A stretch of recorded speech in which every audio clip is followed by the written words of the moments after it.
What if surviving a war doesn't mean you survived it at all? What if the only way your mind can cope is by refusing to live in the present? Slaughterhouse-Five is often described as science fiction, but that's a lie. This isn't a story about aliens or time travel. It's a story about what war does to the human brain and why reality itself can shatter under trauma.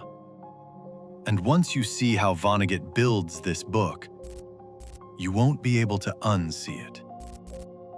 Imagine waking up one morning and realizing your life no longer moves forward. For Billy Pilgrim, time isn't a line, it's a broken mechanism. 1 second, Dresden is burning. The next, a prisoner of war camp. Then, a quiet suburban life. Then, aliens. At first glance, it feels random, but it isn't. This fractured structure isn't a narrative trick. It's the only honest way to tell a story about trauma. Because trauma doesn't follow chronology either. At the center of this broken timeline sits one event: Dresden. Not dramatized, not glorified, almost emotionally flat. That's the unsettling part. Vonnegut doesn't describe heroism. He doesn't build tension. He uses dark humor and distance not to soften the horror, but to show what happens when horror becomes normal. The absurdity isn't the joke. The absurdity is the truth. So it goes. So how do you live with something your mind can't process? You change how time works. Enter the Tralfamadorians. To them, every moment exists simultaneously, like a landscape you can look at from above. No cause, no effect, no choice. Everything that happens was always going to happen. This philosophy doesn't solve suffering.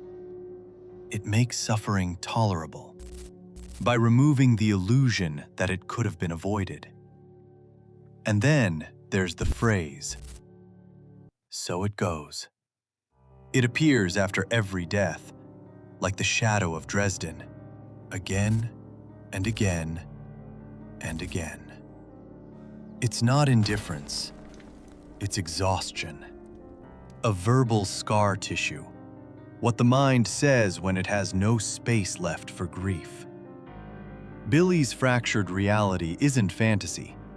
It's a precise literary model of PTSD, where memory, time, and meaning collapse into fragments. So why does Slaughterhouse-Five still matter?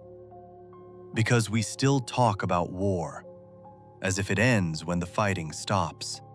Vonnegut knew better.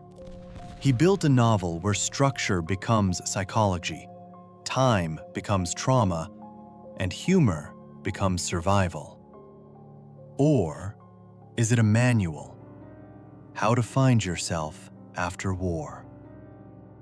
There is no catharsis here, no lesson neatly wrapped, just an honest echo of human experience.